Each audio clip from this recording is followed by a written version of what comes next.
যে নারী নেতৃত্ব জায়েজ না। মহিলারা খেলতে পারবে না, আপনার নারী সেলিব্রিটি যারা আছে তারা দোকান উদ্বোধন করতে পারবে না। ইউনূস কি চালাচ্ছেন দেশ, নাকি বৈষম্য বিরোধী, নাকি কোনো অদৃশ্য শক্তি চালাচ্ছে দেশটাকে? মিজানুর রহমান আজহারি, যার সাথে আপনারও একটা কথার পাল্টাপাল্টি হয়েছে, তিনি বলছিলেন যে একদল খাইছে আর একদল খাওয়ার জন্য রেডি হয়ে আছে। আওয়ামী লীগের সময় হুজুরদের ওয়াজ বন্ধ করে দেওয়া হতো, হুজুরদেরকে জেলে দেওয়া হতো, ট্যাগ দেওয়া হতো যে এরা সন্ত্রাসী গোষ্ঠী, দেশে অরাজকতা সৃষ্টি করছে, ধর্মান্ধর। আর এখন উল্টাটা শুরু হয়ে গেছে শারমিন, নারী বিদ্বেষী হয়ে গেছে দেশের একটা গ্রুপ, নারীদের কিছু হইলেই সেখানে বাধা। আমি যেটা দিয়ে আসলে প্রশ্নটা আজকে শুরু করতে চাই, অনেকগুলো বিষয়ই তো আছে কথা বলবার জন্য, একটু শুরু করতে চাই যে ডক্টর মোহাম্মদ ইউনূস ফিনান্সিয়াল টাইমসকে দেয়া যেই সাক্ষাৎকার, জনাব শামসুজ্জামান দুদু, আপনি কি আছেন? আমাকে কি শুনতে পাচ্ছেন? আমি এই প্রশ্নটা আসলে দুজনের জন্যই করবো, অতএব জনাব শামসুজ্জামান দুদুকে পেয়ে গেছি। যেইটি ফিনান্সিয়াল টাইমসকে দেয়া সাক্ষাৎকারে ডক্টর মোহাম্মদ ইউনূস প্রধান উপদেষ্টা তিনি ছাত্রদের দল গঠন সম্পর্কে যেটা বলেছেন সেটা নিয়ে এখন খুবই আলোচনা হচ্ছে। জনাব শামসুজ্জামান দুদু, আপনার কাছ থেকে একটু সেই বিষয়টা শুনতে চাই। আমি যদি একটু দর্শকদের জন্য এবং আপনাদের জন্য মানে একটু ভেঙে মাঝখান থেকে একটু কোট করি, যে ডক্টর মোহাম্মদ ইউনূস সেই সাক্ষাৎকারে বলছেন এখন ছাত্ররা বলছে কেন নিজস্ব দল গঠন করা হচ্ছে না, তারা একটা সুযোগ নেবে। একথা উল্লেখ করে অধ্যাপক ইউনূস বলেন তারা বলছে তাদের কোনো সুযোগ নেই, এমনকি সংসদে তাদের একটি আসনও থাকবে না।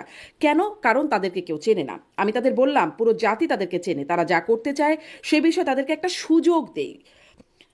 সুতরাং তারা এটা করবে, এটা দরকার, কারণ রক্ত দিয়ে তারা যেগুলো অর্জন করেছে সেগুলো তাদেরকে রক্ষা করতে হবে, অন্যথায় সেগুলো সেই সব ব্যক্তি নিয়ে যাবে যারা বিগত প্রশাসন ও অন্যান্যদের মতো সবকিছুর পুনরাবৃত্তির সুযোগ খুঁজছে। আমি একটু পড়লাম এটি।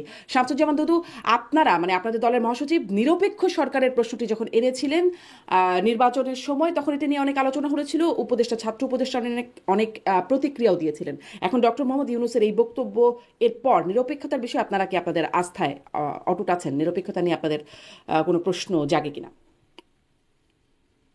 জি, আপনাকে ধন্যবাদ। ডক্টর মোহাম্মদ ইউনূস সাহেব অনেক বিদ্বান মানুষ,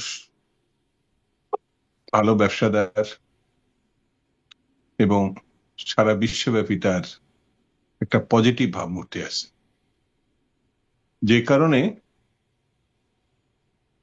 স্বৈরাচারের পতনের পর তার কথা ছাত্ররা যেমন ভেবেছে, অন্যান্য শ্রেণী পেশার মানুষ, রাজনৈতিক দল সবাই তাকে আমন্ত্রণ জানিয়েছে। এবং তিনি 4 দিন দেশকে সরকারবিহীন রাখা অবস্থায় তারপর আমন্ত্রণ গ্রহণ করে দেশে এসে শপথ নিয়েছেন। তিনি আসলে যা কিছু করেছেন জীবনে, তার বাইরে রাজনীতিটা থেকেছে, কিন্তু রাজনীতির প্রতি তার একটা আকাঙ্ক্ষা আমরা 1/11-এর পরে প্রথম আহ, প্রত্যক্ষ করেছিলাম। সেই সময় তিনি একটি রাজনৈতিক দল গঠন করার উদ্যোগ নিয়েছিলেন, যার পরিসমাপ্তি 27 দিনের মাথায় ঘটেছিল।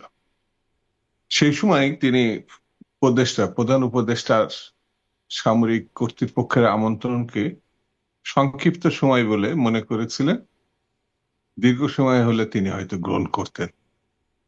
তো যাই হোক, ওই কথা প্রসঙ্গে আনছি এই জন্যে, তিনি ছাত্রদের নতুন দল গঠনের কথা বলার মধ্য দিয়ে তার একটা পক্ষে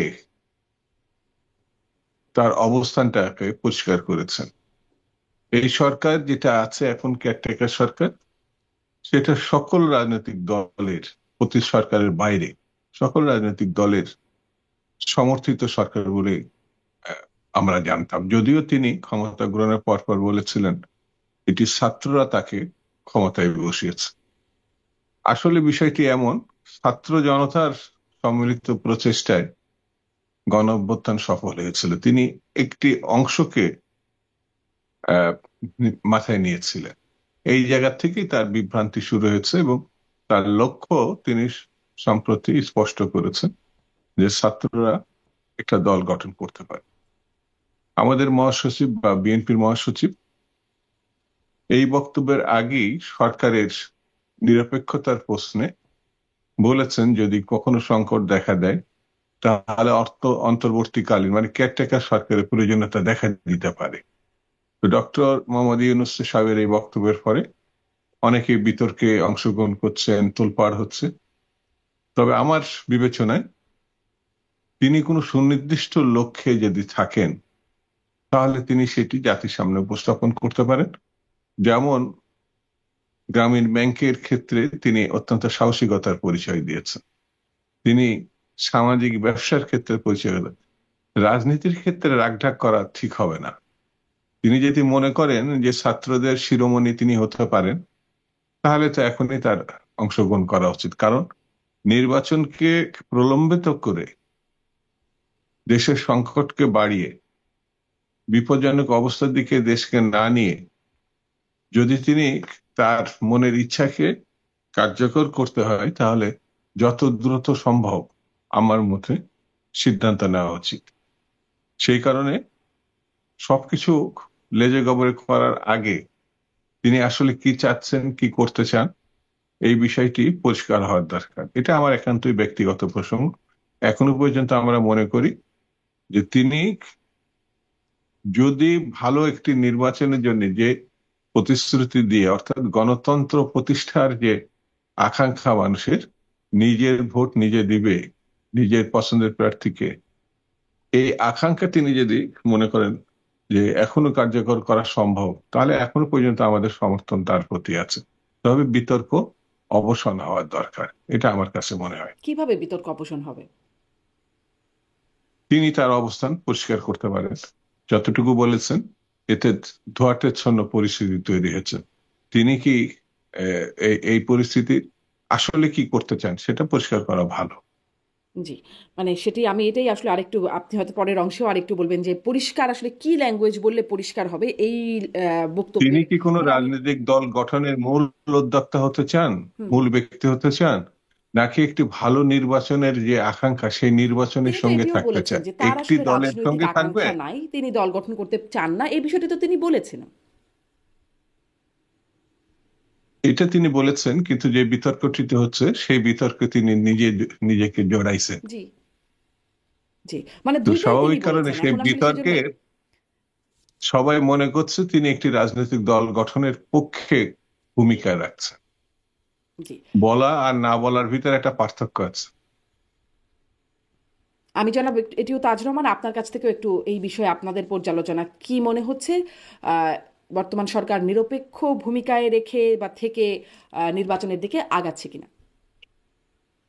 ধন্যবাদ আপনাকে শারমিন এবং সহ-আলোচক দুদু ভাইকে সালাম শুভেচ্ছা।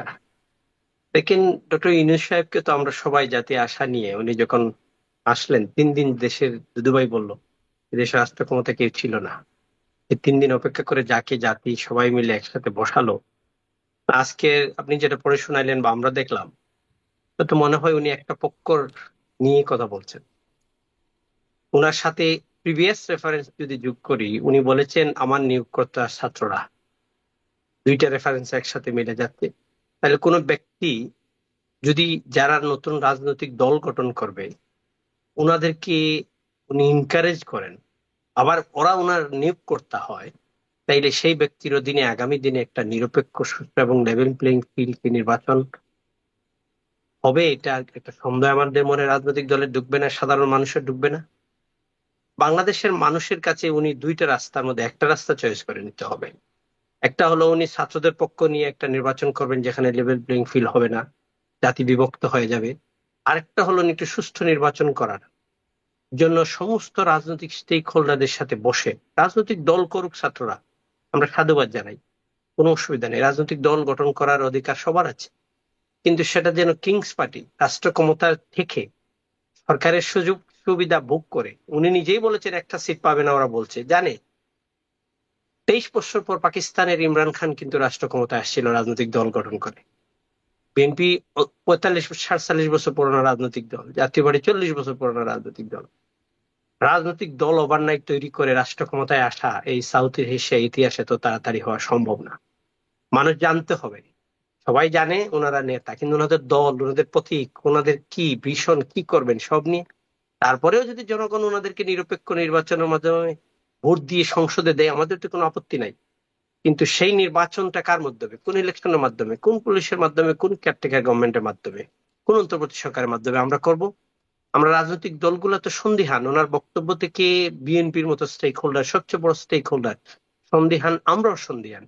টিএম কাদের তো আগেই বলেছেন যে আমাদের সন্দেহ লাগছে এই সরকার দেশকে আরো দুই ভাগে বিভক্ত করতে চাচ্ছেন। তাহলে আগামী দিনে স্টেক হোল্ডার যারা, তারা ভার্সাস কি ছাত্ররা দুইটা দুই ভাগে বিভক্ত হয়ে যাবে, আর সেই বিভক্তের পার্টটা কি হিসাব নিচ্ছেন? এটা আমাদেরকে জানতে হবে। দেশের ইকোনমির অবস্থা কি? আপনার আইসিজিএস আপনি দেখেছেন, তারা বলেছে বাংলাদেশ ইউনিসের হানিমুনের পিরিয়ড শেষ। নট অনলি দ্যাট শারমিন, এমন কয়েকটা দেশের সাথে নাম উল্লেখ করেছে, সুদান, ইউক্রেন, সিরিয়া, ইসরায়েল, ফিলিস্তিন, কলম্বিয়া, উত্তর কোরিয়ার মতো দেশের সাথে আমাদের নিয়ে যাচ্ছে। কেন? কারণ প্রতিদিন ছিনতাই হচ্ছে, প্রতিদিন রাস্তা ব্লকেড হচ্ছে, প্রতিদিন পুলিশ কাউকে ধরছে না, পুলিশ কাউকে ধরার জন্য যায়ও না। শুধু যায় কাকে জানেন? রাজনৈতিক বাণিজ্য মামলা যাদের হয়। আমি আপনার সামনে বসা অজস্র চক্ষু করেছি, সংসদেও যাই নাই 15 বছরে। আমার নামে একটি মামলা হয়েছে গত সপ্তাহে, আমি 3 নম্বর আসামি। শেখ হাসিনা 1, 2 ওবায়দুল কাদের, আমি 3, 4 সজীবাদের জয়, 5 স্বরাষ্ট্র মন্ত্রী, 6 আপনার স্থানীয় সরকার মন্ত্রী, 7 নিক্সন চৌধুরী, 8 আপনার আরাফাত। এটা কিসের জন্য বলেন তো আপনি? এটা কে দেখছে? দেখার কেউ নাই। অন্তর্বর্তীকালীন সরকারের উপদেষ্টা, ল উপদেষ্টা, আইন উপদেষ্টা নিজে বলেছেন এখন যারা এইগুলো মামলা করবে তাদেরকে ধরে উল্টো মামলা দেওয়ার জন্য। স্বরাষ্ট্র উপদেষ্টা বলেছেন, অত্যন্ত ইনকম্পিটেন্ট একটা লোক এই কেয়ারটেকার গভর্নমেন্টের স্বরাষ্ট্র উপদেষ্টা, উনি বলেছেন আমরা পুলিশকে নির্দেশ দিয়েছি এই ভুয়া মামলাগুলো যেন যারা দিচ্ছে তাদেরকে ধরার জন্য। কে ধরবে? কাকে ধরবে? এই দেশটা টোটালি একটা মানে ব্যর্থতার দিকে যাচ্ছে প্রতিদিন পুলিশ প্রতিনিয়ত। যে আগের উদ্যমে লাইভে কাজ করছে না, সেটিও স্বরাষ্ট্র উপদেষ্টা বলেছেন। এরপরে অর্থ উপদেষ্টাও একটা সাক্ষাৎকারে বলেছেন যে পুলিশ আগের মতো উদ্যম নেই পুলিশের মধ্যে। শারমিন, চিটাগাঙ্গে বায়েজিদ বুস্তামি থানার ওসি কে লাইভে এসে একজন সন্ত্রাসী বলেছে তোকে আমি পিটাবো। এটা নিশ্চয়ই আপনার কাছে আছে। হুম। ডে বিফোর ইয়েস্টারডে এটা লাইভে এসে বলেছে আমি তোরে পিটাবো। সেই জায়গায় যদি এখানে আমরা কোনো ব্যবস্থা না নিতে পারি, আইন শৃঙ্খলা সবচেয়ে বড় আপনি যে দেশে আছেন, আইন শৃঙ্খলা যদি একটা দেশে ঠিক মতো না চলে তাহলে সেই দেশই ফেইল স্টেট হতে যায়। আমরা রাজনৈতিক দল তা চাচ্ছি না তো। এই দেশটা আমাদের সকলের। এই দেশটা আমরা যারা রাজনৈতিক দল আছি, সাধারণ মানুষ, জনগণ, সাংবাদিক, সবাই মিলে এই দেশটাকে আমরা ভালোবাসি। রাজনৈতিক প্রতিপক্ষ গণ অভ্যুত্থানের মাধ্যমে একটা দেশ গিয়েছে তাই বলে এই না আপনি নারী বিদ্বেষী হয়ে যাবেন, হুম। ফুটবলারদের আপনার ফুটবল প্রোগ্রাম বন্ধ করে দিবেন। জি, এই 2টা প্রসঙ্গগুলোতে আমি প্রোগ্রাম একটু বন্ধ আসবো হয়েছে। জনাব এটিউ তাজুর রহমান, এই প্রসঙ্গগুলোতে আমি একটু আলাদা করে আসবো। আম, আহ, প্রশাসনের বা পুলিশের যে উদ্যমের অভাব সেটি নিয়েও আমি জনাব শামসুজ্জামান দুদু আপনার কাছ থেকে শুনতে চাইবো। তবে তার আগে যেটি নিয়ে আমি আসলে শুরু করলাম কথাটা, যে আপনারা তার মানে যেটি আপনার কথা থেকে বুঝতে পারছিলাম যে আপনারা এখনো আস্থা রাখতে চান এবং সামনে পরিষ্কার করতে হবে বলছেন। আপনারা ফেব্রুয়ারি থেকে কর্মসূচি, বিভিন্ন কর্মসূচি আপনাদের স্থায়ী কমিটির বৈঠকে আলোচনা হয়েছে বলে গণমাধ্যমগুলোতে খবর এসেছে, এবং আপনারা সুষ্ঠু ভোট, গণতন্ত্র, দ্রব্যমূল্যের ঊর্ধ্বগতির প্রতিবাদ, এই সব দাবিকে সামনে রেখে আপনারা মাঠে নামার পরিকল্পনার কথা জানাচ্ছেন।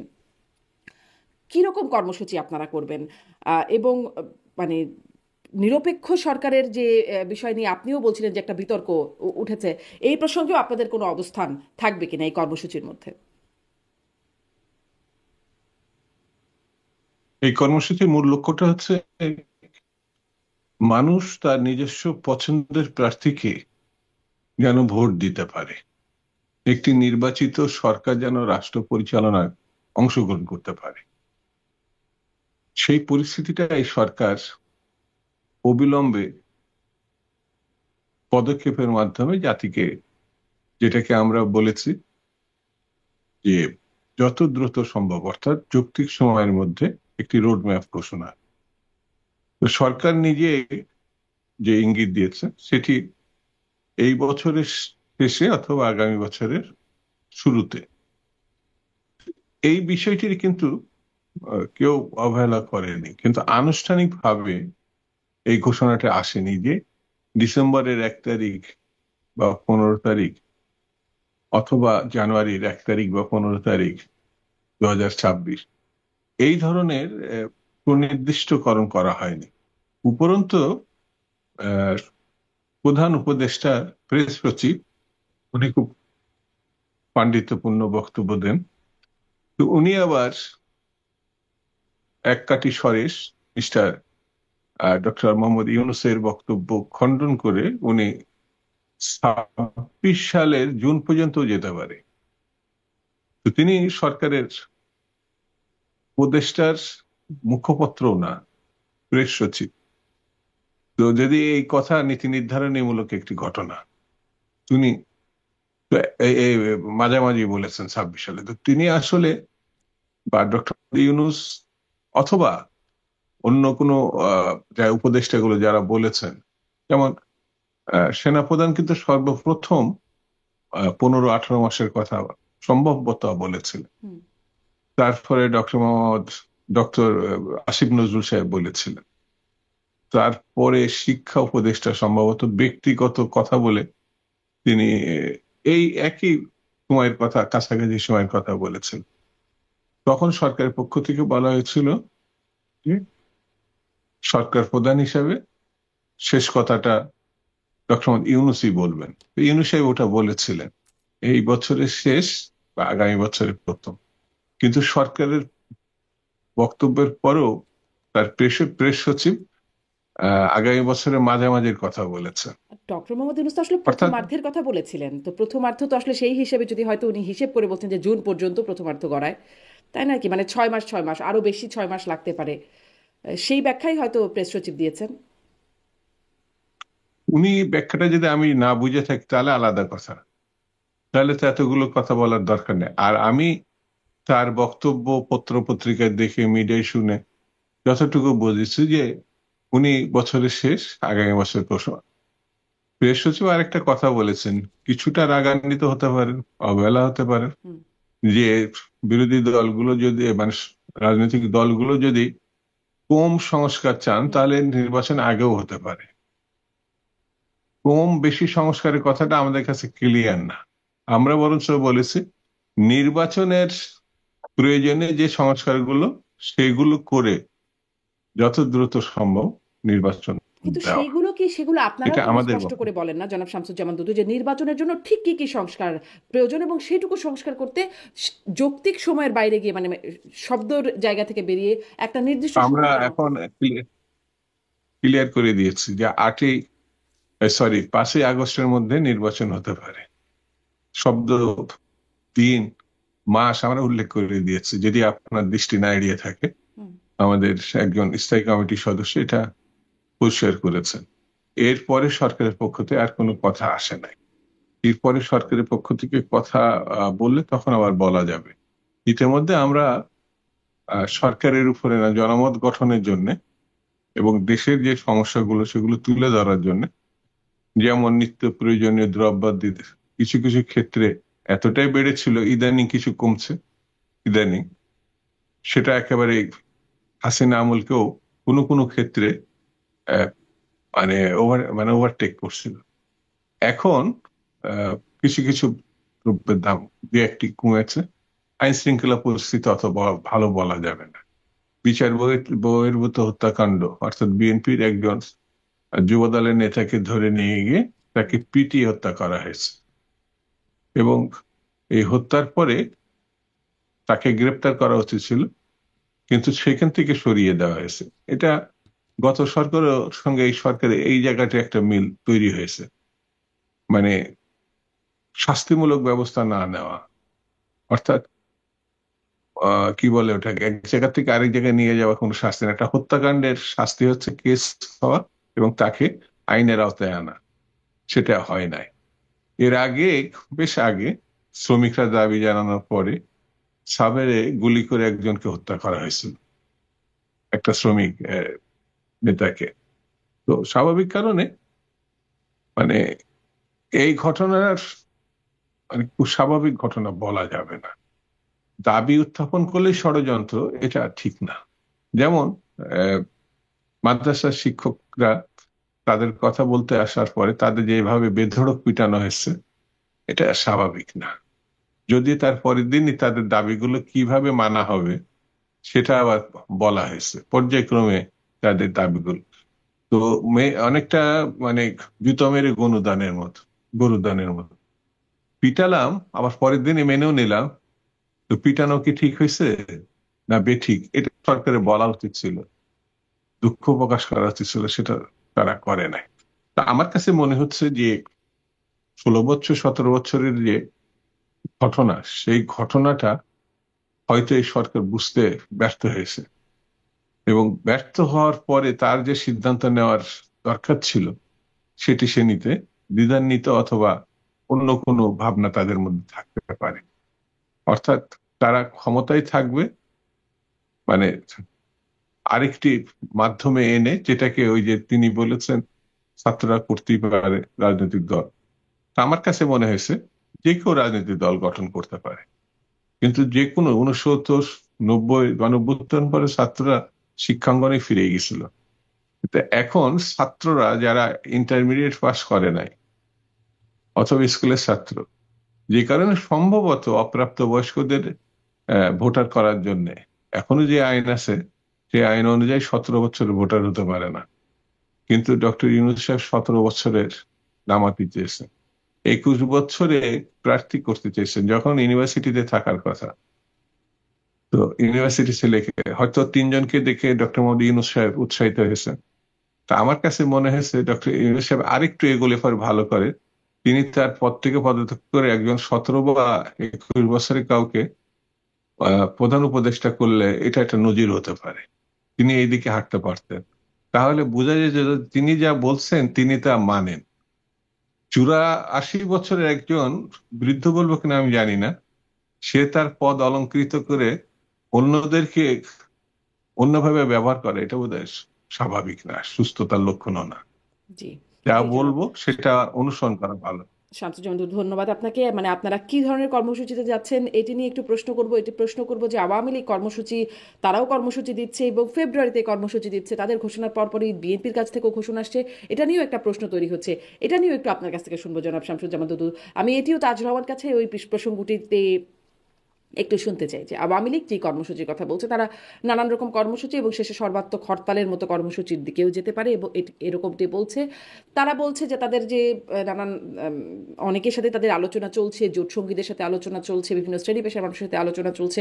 বাহাউদ্দিন নাসিমের একটি ফোন আলাপ থেকে এটি শোনা গেছে।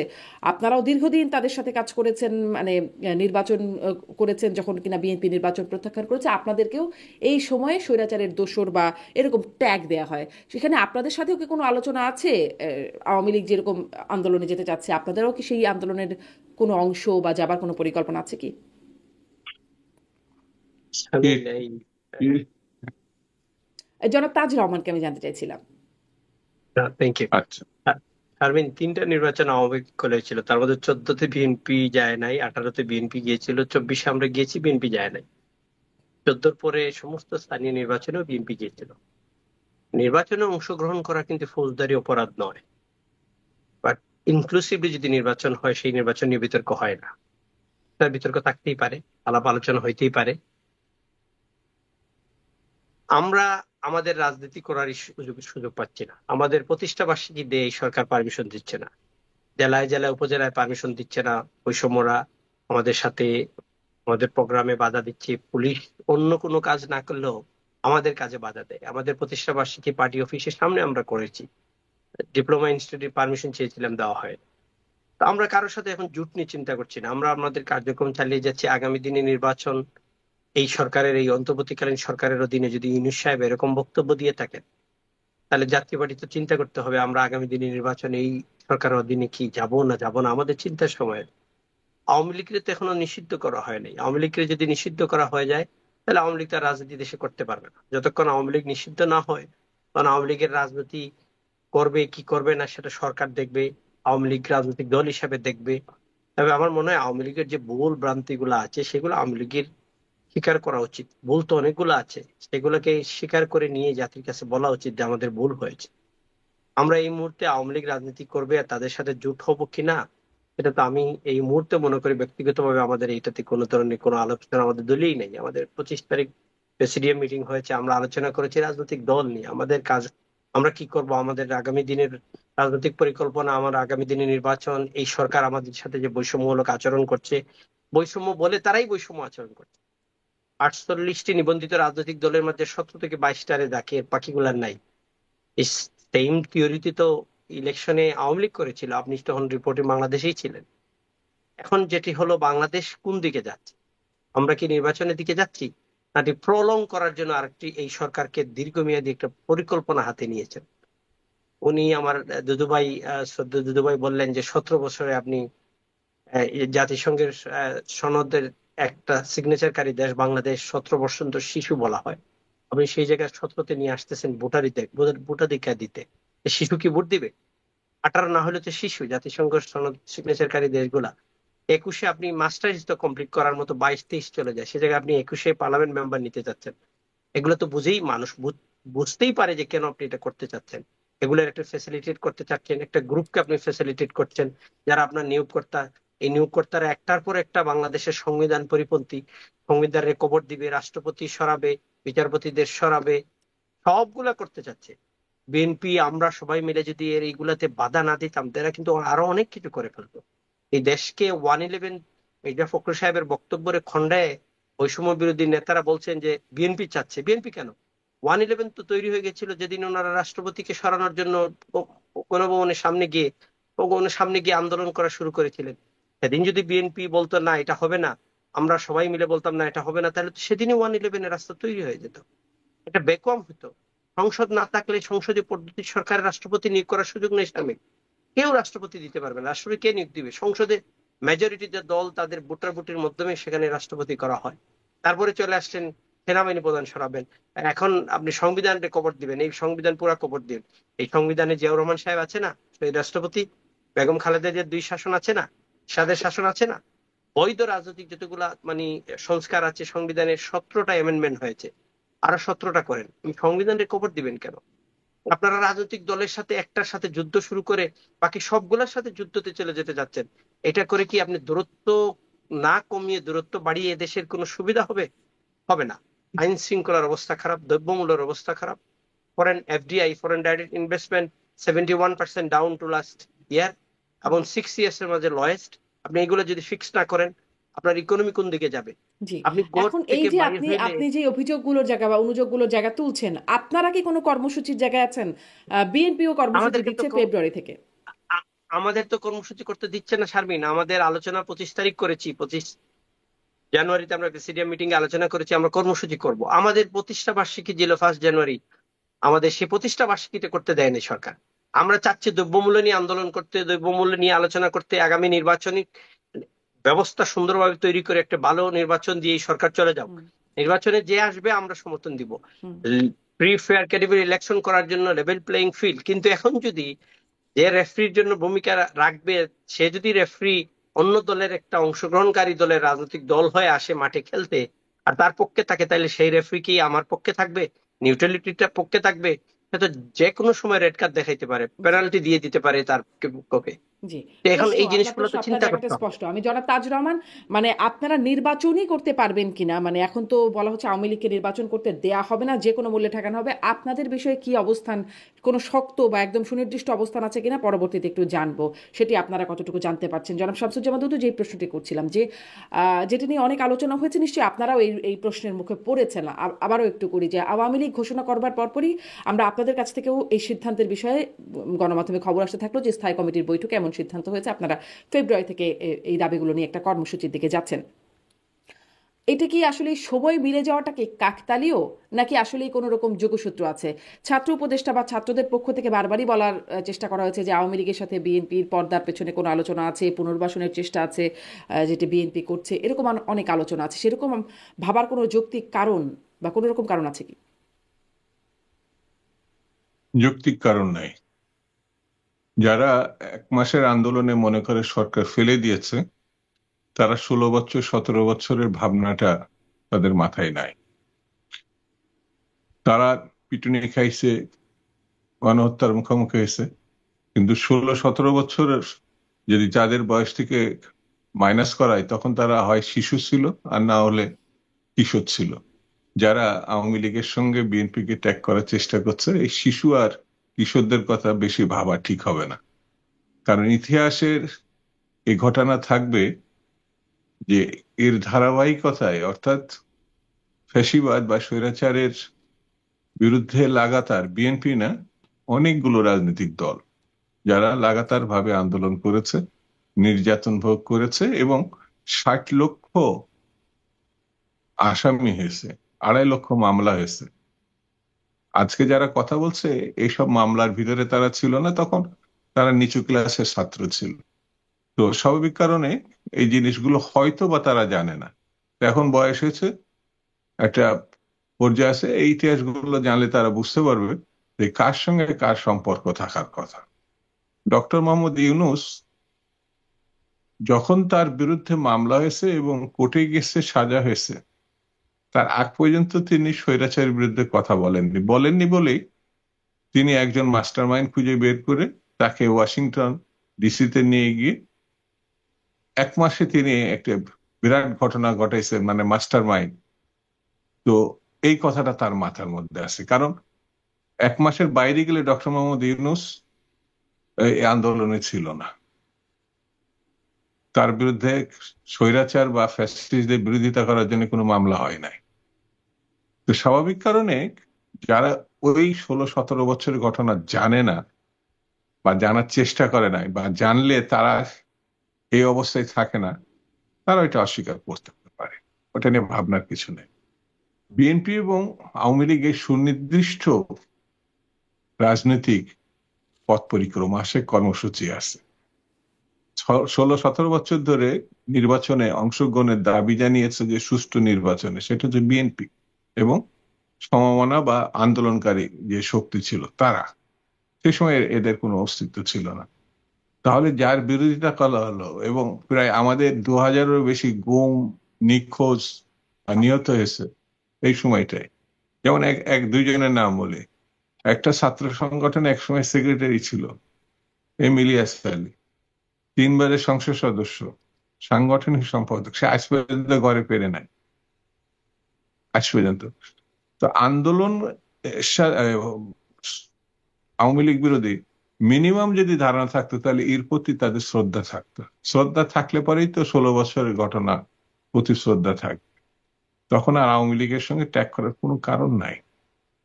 এটাই হলো বাস্তবতা। তো সেই জন্য চৌধুরী আলমের কথা মানে আসবে। এই যুক্তিতে কি আসলে ছাত্ররা এটা ধরে নিতে পারে? কারণ আমরা তো দেখেছি রাজনীতিতে এমন অনেক শত্রুতায় পরবর্তীতে স্বার্থের কারণে বন্ধুতায় পরিণত হয়েছে বা জোটে পরিণত হয়েছে বা কোনো সমঝোতায় পরিণত হয়েছে, হয় নাকি? আগামী দিনে পথ পরিক্রমায় গণতন্ত্রীদের সঙ্গে গণতন্ত্রীদের সম্পর্ক তৈরি হতে পারে। খুনি এবং ডাকাত, লুটেরা, এদের সঙ্গে তাদেরই সম্পর্ক হবে যারা খুনি, ডাকাত এবং লুটেরা। ভালো মানুষের সঙ্গে খারাপ মানুষের সম্পর্ক তৈরি হয় না। যেমন পাকিস্তান আমলে একেবারে শেষের দিকে যখন আসছিল, তখন একটা ইসলামী দলগুলোর সঙ্গে একটা সেনাবাহিনী বলেছিল স্বেচ্ছা দেশপ্রেমিক, কারণ ওই ইসলামী দলটা পাকিস্তানের পক্ষ নিয়েছিল মুক্তিযুদ্ধের সময়, আর অন্যরা যুদ্ধ করতে গিয়েছিল। আর সেই সময়ের একজন প্রধান নেতা পাকিস্তানি কারাগারে ছিল। তো 3টে জায়গায় আপনি কোন কোন জায়গায় আছেন, এটা আপনাকে আবার খুঁজে বের করতে হবে। আপনি যদি পাকিস্তানিদের প্রশংসা নিয়ে স্বাচ্ছা দেশপ্রেমিক, মানে পাকিস্তানের দেশপ্রেমিক হন, তাহলে মুক্তিযুদ্ধে আপনি ছিলেন না। আর মুক্তিযুদ্ধ হলে পরে পাকিস্তানের পক্ষে আর ছিলেন না। পাকিস্তানের মানে স্বাচ্ছা দেশপ্রেমিক হন নাই, মুক্তিযুদ্ধ হয়নি, আপনি তাহলে বায়বীয় ভাবে কোনো কারাগারে ছিলেন। এই 3টে, যারা পরে ফিরে এসে মুক্তিযুদ্ধের গল্প শুনছে। তো সেই কারণে আমার কাছে মনে হয়েছে কিন্তু আপনারাও মুক্তিযুদ্ধের ডাকাতের প্রকাশ্যে সঙ্গে যেমন বিরোধিতাকারীদের সাথে আপনারাও জোট করেছেন, মানে আপনারা মুক্তিযুদ্ধের পক্ষের শক্তি, মুক্তিযোদ্ধাদের দল, আপনারা জোট করেছেন। আমি এটাই বলছিলাম যে স্বার্থে বা প্রয়োজনে পরবর্তীতে তো আসলে এরকম জোট হয়েছে। তো ছাত্ররা যদি এরকম ভাবে যে পর্দার পেছনে আওয়ামী লীগের সাথেও কোনো স্বার্থের কারণে জোটের আলোচনা চলছে কিনা, সেটি একদমই অযৌক্তিক বা উড়িয়ে দেবার মতো। এটি আসলে আপনারা কোনো যুক্তিতে বলছেন, মানে করছেন না, এটা আপনাদের অবস্থান। আপনি রাজনীতি করলে এই প্রশ্নটা করতেন না। আপনি উপস্থাপক, তো আপনার অনুষ্ঠানকে জনপ্রিয় করার জন্য যা সম্ভব এবং অসম্ভব এবং কাল্পনিক বা অকাল্পনিক সবগুলোই সামনে নিয়ে আসবেন, যাতে একটা বিতর্ক সৃষ্টি করে, যেটা আমার নিজস্ব মতামত। তো সেই জন্য আপনার সঙ্গে আওয়ামী লীগের কিছু সাদৃশ্যতা থাকতে পারে। সেটা হচ্ছে আওয়ামী লীগ চাচ্ছে অসম্ভবকে সম্ভব করতে, আপনিও চাচ্ছেন অসম্ভবকে সম্ভব করতে, আর আমি এই অসম্ভবকে আমি চাচ্ছি না জাতিকে মুক্ত ছাত্রদের মধ্যে তো করতে এই চাচ্ছি। প্রশ্নগুলো আপনাদের বিরুদ্ধে তোলা হচ্ছে, এটা তো ঠিক না। এটা তো আপনারা শুনেছেন যে এটা আপনার পছন্দ হবে না, তাহলে আপনার কথা আমার পছন্দ হবে কেন? আচ্ছা, পছন্দ নাই হতে পারে, কারো কথা কারো পছন্দ নাই হতে পারে, মানে এই অভিযোগগুলো তাহলে আপনার আপনাদের। কথা আমার পছন্দ হয়নি। একদম স্পষ্ট, ধন্যবাদ, একদম সরাসরি মুখের উপর বললেন যে আমার কথা পছন্দ না হয়নি, নাই হতে পারে। অভিযোগগুলো যেহেতু আপনাদের উপর উঠছে, এই জন্যই আমি আসলে এই বিষয়টি আপনাদের কাছে উত্থাপন করা, যে আপনারা এই বিষয়ে কি বক্তব্য দেন, সেজন্য এটি জানতে চাওয়া। আমি আহ, তো স্পষ্ট করেই বলেছি আপনার, আমি তো স্পষ্ট করে এতক্ষণ ধরে এই পয়েন্টটা দিলাম, ডাকাতের সঙ্গে ডাকাত যেতে পারে, খুনির সঙ্গে খুনি যেতে পারে। হুম, আর আপনি যে কথা বলেছেন জামাতকে নিয়ে, আওয়ামী লীগের সঙ্গেও গেছে, হ্যাঁ, গেছে না? হ্যাঁ, কিন্তু এরশাদ জামাতের সাহেবও সাথে গেছে। ডাকাত মিলতে পারে, আপনাদের সঙ্গে মিলল কেন? না না, আমাদের সঙ্গে মেলে নাই। তারা বাংলাদেশের প্রেক্ষাপটে রাজনীতি করতে আসছে বলে বাংলাদেশে অন্যান্য রাজনৈতিক দলগুলোর সঙ্গে তাদের সম্পর্ক হয়েছে।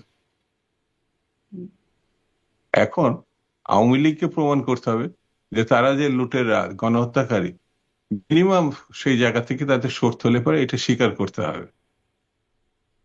স্বীকার করলে পরে অনেক কিছু সংগঠিত হতে পারে আগামী দিনে। জি, জি। তারা তো এখনো পর্যন্ত ওই জায়গাটায় আসে নাই। আমি জনাব তাজুল রহমান ওই আপনার। জায়গাটায় আসলে তখন বিবেচনা করা যেতে পারে। আচ্ছা, সেই জায়গায় আসলে তখন বিবেচনা করা যেতে পারে। আপনার বক্তব্য স্পষ্ট। আমি আমি জনাব তাজুল রহমান আপনার কাছে ওই জায়গাটা একটু শুনতে চাই, যে আপনারা আসলে নির্বাচনে যেতে পারবেন কিনা সেটি নিয়ে আপনারা কোনো ধারণা পেয়েছেন?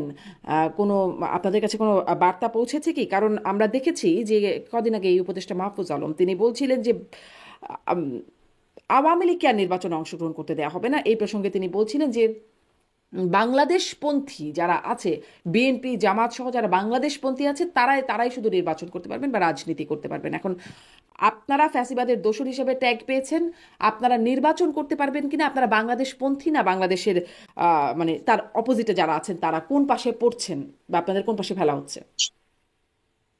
আমিন, মাহফুজ আলমের একটা বক্তব্য উনি বলেছেন, আর সংস্কার কমিটির প্রধান, নির্বাচন সংস্কার কমিটির প্রধান বদ্যুমান মজুমদার বলেছেন যে আওয়ামী লীগকে নির্বাচনে আসতে দিব না, এটা আমাদের কাজ নয়। নির্বাচন কমিশন বলেছেন সবাই নির্বাচনে অংশগ্রহণ করতে পারবে, আমাদের মধ্যে কোনো বাধা নেই।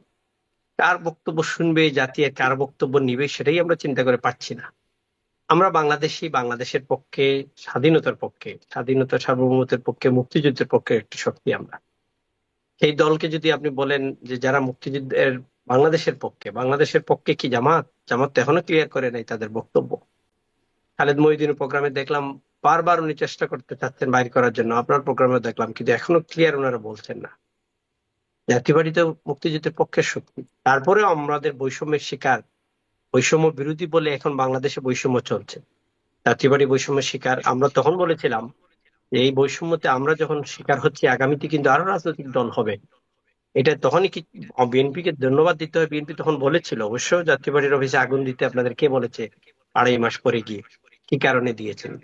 আমাদের পার্টির অফিসে যখন আগুন দেওয়া হয়, ফর নাথিং, কোনো ইস্যু ছাড়া। এটা একটা রাজনৈতিক দুর্বিসন্ধি, একটা প্ল্যান, একটা গ্রুপের কাজ করছে। এই একটা কারা ছোট্ট করছে প্রশ্ন আমরা করে ভালো ফেলি করে সাথে জানি। জনাব তাজ রহমান, এটি একটু এই এই প্রসঙ্গে, যে আপনাদের অফিসে যে আগুন দেওয়া হলো, কাউকে গ্রেপ্তার করা হয়েছে, মামলার বিষয়ে কোনো অগ্রগতি হয়েছে বা আমরা তো মামলা হয়েছে? শারমিন, খুব ভালো একটা প্রশ্ন করেছেন আপনি, জাতি জানা উচিত। আমরা মামলা করতে গিয়েছিলাম, সেই মামলাই নেয় নাই।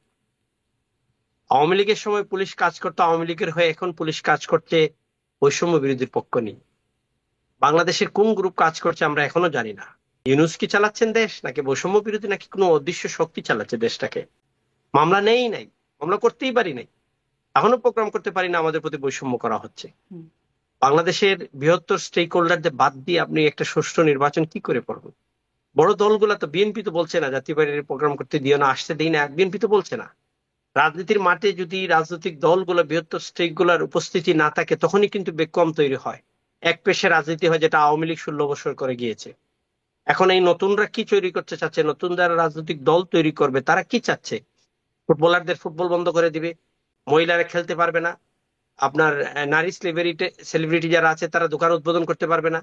এটা আগে 3 মাস আগে মেহজাবিন পারে নাই, পরিমণি পারে নাই, 1 সপ্তাহ আগে আপনার কামরানির সঙ্গে গিয়ে অপবিশ্বাস পারে নাই। আওয়ামী লীগের সময় হুজুরদের ওয়াজ বন্ধ করে দেওয়া হতো, হুজুরদেরকে জেলে দেওয়া হতো, ট্যাগ দেওয়া হতো যে এরা সন্ত্রাসী গোষ্ঠী, দেশে অরাজকতা সৃষ্টি করছে, ধর্মান্ধর। আর এখন উল্টাটা শুরু হয়ে গেছে শারমিন, নারী বিদ্বেষী হয়ে গেছে দেশের একটা গ্রুপ। নারীদের কিছু হইলেই সেখানে বাধা, নারীরা মাথায় কাপড় দিতে হবে, নারীরা কাপড় দিবে কিনা সেটা তো তার স্বাধীনতা। আপনি ফুটবল বন্ধ করে দিলেন, এই ফুটবলাররা তার সার্ফে যখন জিতে আসলো ইউনিস সাহেবের সাথেই তো এরা গিয়ে ক্রেস্ট নিল হাতে দিয়ে। তাদেরকে আবার জয়পুরহাট এবং আপনার দিনাজপুরে বন্ধ করে দেওয়া হলো প্রোগ্রাম। এটা কি হচ্ছে? এটা তো কোনো সুস্থতা বা কোনো একটা দেশের স্বাভাবিক প্রক্রিয়া না। আমরা রাজনৈতিক দল হিসাবে এটা আলোচনা সমালোচনা তর্ক বিতর্ক করার কাজই হলো আমাদের। আপনারটা পছন্দ হবে না, আপনি খেপে যাবেন। এই একটু আগে আমার দুদু ভাই বললো শফিক সাহেবের কথা, উনি কোনো তর্ক নিতে চান না। উনি আওয়ামী লীগ নেতাদের মতো কোনো কিছু যখন ওনাদের সমালোচনা হয়ে যায় বা ওনাদের বিরুদ্ধে বলবো বা ওনাদের সত্যিকারটা আসে না, উনি খেপে যান। এটা তো না রে ভাই, রাষ্ট্র ক্ষমতায় যে থাকবে তার বিরুদ্ধে আলোচনা তর্ক বিতর্ক করার কাজ রাজনৈতিক দলের নেতৃবৃন্দের। আমরা তাই করে যাচ্ছি। আপনি ভুলটা সংশোধন করেন, মৌলের দিকে খেয়াল দেন, আপনি মানুষের জানমালের নিরাপত্তাটা নিশ্চিত করেন, এটাই তো রাজনৈতিক দলের কাজ। তাই করে যাচ্ছি আমরা। জাতীয়বাড়ি এখনো প্রতিদিন জি। করে যাচ্ছে, এখন আমাদের আপনাদের জন্য অফিসের যেই ভিতরে প্রশ্নটা, প্রোগ্রাম আপনারা কি করছি। নির্বাচন করতে পারবেন? আপনারা কি বুঝতে পারছেন? শারমিন, ইউনাইটেড নেশন থেকে একটা গ্রুপ আসছিল, সব দলের সাথে বসছিল, আমাদের দলের সাথে আমি ছিলাম এখানে, I was headed by 5 delegation member. ওইখানে তারা জিজ্ঞাসা করেছিল তোমরা নির্বাচন ব্যাপারে কি বুঝছো। আমরা এখন যে পর্যায়ে যে অবস্থায় যাচ্ছে, আমরা তো কোনো প্রোগ্রাম করতে পারছি না, আমরা আমাদের দলের কোনো এজেন্ডা বাস্তবায়ন করতে পারছি না, আমরা লোকালি যেতে পারছি না। আমরা যদি যেতে না পারি, নেতাদের নামে মামলা দিয়ে রাখা হচ্ছে এখন জিয়ে, সময় আসবে, ইলেকশন আসবে, আপনি সেই মামলা দিয়ে ধরবেন, জেলে দিবেন। এইসব নির্বাচনে জাতীয় পার্টি অংশগ্রহণ করবে না। দ্যাট ইজ, জাতীয় পার্টি বলতেছে যদি লেভেল প্লেইং ফিল্ড না হয়, আমাদের নেতারা গিয়ে নির্বাচনী কার্যক্রম পরিচালনা না করতে পারে, আমাদের এজেন্ডা বাস্তবায়ন, আমাদের ম্যানিফেস্টোর কথা বলতে জনগণের সাথে না পারি, সেই নির্বাচনে জাতীয় পার্টি কেন যাবে? জি জাতীয় পার্টিকে চিন্তা করবে, চেয়ারম্যান জি, আছে, প্রেসিডিয়াম জনাব আছে, তাজুর রহমান, ধন্যবাদ। সিদ্ধান্ত মানে নিব জাতীয় আমরা, পার্টি বাট কেন এখন যাবে এই অনুকূল একটা পরিবেশ প্রশ্ন, এখনো জাতীয় হয় পার্টিকে নাই। যেতে দেওয়া হবে কিনা সেও একটা প্রশ্ন, সেটাও আমি জিজ্ঞাসা করছিলাম। আসি, আপনি বারবারই ওই মানে নারীদের নারী ফুটবল বা শোরুম উদ্বোধন, আপনি নারী বিদ্বেষীর কথা বলছেন, সেটা নিয়ে আমি আসলে কথা বলতেই চাই, যার কারণে ওটা নিয়ে আমি তুলবো। কিন্তু আরেকটা জায়গা আমি জনাব শামসুজ্জামান দুদুর কাছে আসতে চাই, এটা নিয়েও আসতে চাই নিশ্চয়ই। জনাব শামসুজ্জামান দুদু, ইসলামিক দলগুলোকে নিয়ে কোনো টানাটানি চলছে কিনা? জামাতে ইসলাম আমরা দেখলাম গেলেন, চরমোনাই পীর তার সাথে দেখা করে আসছেন, তার কদিন পরে মির্জা ফখরুল ইসলাম আলমগীর গেলেন এবং সেখানে 10টি বিষয় ঐক্যমত হয়েছে বলেও আমরা জানতে পেরেছি। এবং এই মানে জামাত ইসলাম তো শুরুতেই বলেছিল যে, জামাত ইসলামের আমির, যে এক জালিম গেছে আর এক জালিমকে যেন না আনা হয়, এরকম কথা তিনি বলেছেন। আমরা এমনকি চরমোনাই পীরের পক্ষ থেকেও আপনাদের কথা বলছি, এত দ্রুত নির্বাচনের দাবিতে তিনিও সমালোচনা করছেন, তালগাছ দেখাচ্ছেন বিএনপিকে, সেটি আমরা শুনেছি। মিজানুর রহমান আজহারি, যার সাথে আপনারও একটা কথার পাল্টাপাল্টি হয়েছে, তিনি বলছিলেন যে একদল খাইছে আর একদল খাওয়ার জন্য রেডি হয়ে আছে, এরকম তিনি বক্তব্য দিয়েছেন। তার প্রেক্ষিতে আপনিও একটা মানে প্রতিক্রিয়া জানিয়েছিলেন, জামাতে তাকে যোগ দেওয়ার একটা পরামর্শও দিয়েছিলেন। এটি কি একটু বলবেন যে কেন, বা এটি কি বলাটা ঠিক হবে যে ইসলামিক দলগুলোর সাথে বা কোথাও একটায় আপনাদের একটা বিবাদমান বা দ্বান্দ্বিক অবস্থা তৈরি কি আসলে হচ্ছে? আমরা সকল ধর্মের মূল্যবোধের প্রতি শ্রদ্ধা জানাই, এটা আমাদের রাজনৈতিক স্ট্যান্ড। আমরা ধর্মনিরপেক্ষতার কথা বলি না। তো স্বাভাবিক কারণে আগামী দিনে নির্বাচন হবে এবং একটি গণতান্ত্রিক সরকার নির্বাচনের মধ্য দিয়ে প্রতিষ্ঠিত হবে, এটা আমরা বিশ্বাস করি। তো যারা নির্বাচনে মাঠে আছে, স্বাভাবিক কারণে এই নির্বাচনকে ঘিরে আগামী দিনে একটি মেরুকরণ সংগঠিত হবে। এখনো যেটি স্পষ্ট না, তবে সেদিকে যাবে। আমরা মনে করি যে এদেশের নির্বাচনী ব্যবস্থায় ইসলাম ধর্মাবলম্বী যেসব রাজনৈতিক দল আছে, অনেকগুলো রাজনৈতিক দল আছে, আলাদা আলাদা করেও আছে। যেমন আওয়ামী লীগের সঙ্গে ইন্ট্যাক্ট করে দেওয়া হয়, ত্যাগ করে দেওয়া হয় হিন্দুদের, কিন্তু হিন্দুরা সবাই যে আওয়ামী লীগের এটাও ঠিক না। এটা আমি আমার নিজেরও আমি এটা, কিন্তু কম বেশি মানে হিন্দু সম্প্রদায়ের প্রতি আহ, এই ধরনের কথা তাদের শুনতে হয়। তো স্বাভাবিক কারণে বাংলাদেশের ইসলামী রাজনীতিতে যারা আছেন বা ইসলামে রাজনীতির বাইরেও যারা আছেন, অর্থাৎ মুসলিম ধর্মাবলম্বী, আমরা মনে করি সেক্ষেত্রে বিএনপি ভোট ব্যাংকে তাদের একটা বড় অংশ আছে। তো ইসলামিক চরমনায়ের যে গ্রুপ বা অন্যান্য যেসব গ্রুপ বা দল বা পার্টি আছে, তাদের সঙ্গে স্বাভাবিক কারণে আন্দোলনের পরিস্থিতিতে কারোর সঙ্গে আমাদের খুব নিবিড় সম্পর্ক ছিল, কাদের সঙ্গে একটু দূরত্বতম সম্পর্ক ছিল। তো এই সম্পর্ক আমরা মেনটেন করছি আন্দোলন সংগ্রাম ভবিষ্যতে নির্বাচনের প্রেক্ষিতে। তো একটা দল হিসাবে আমাদের এই ভূমিকা তো থাকতেই পারে, আগেও ছিল, এখনো আছে, ভবিষ্যতেও থাকবে। এটা আমি দোষের কিছু মনে করি না।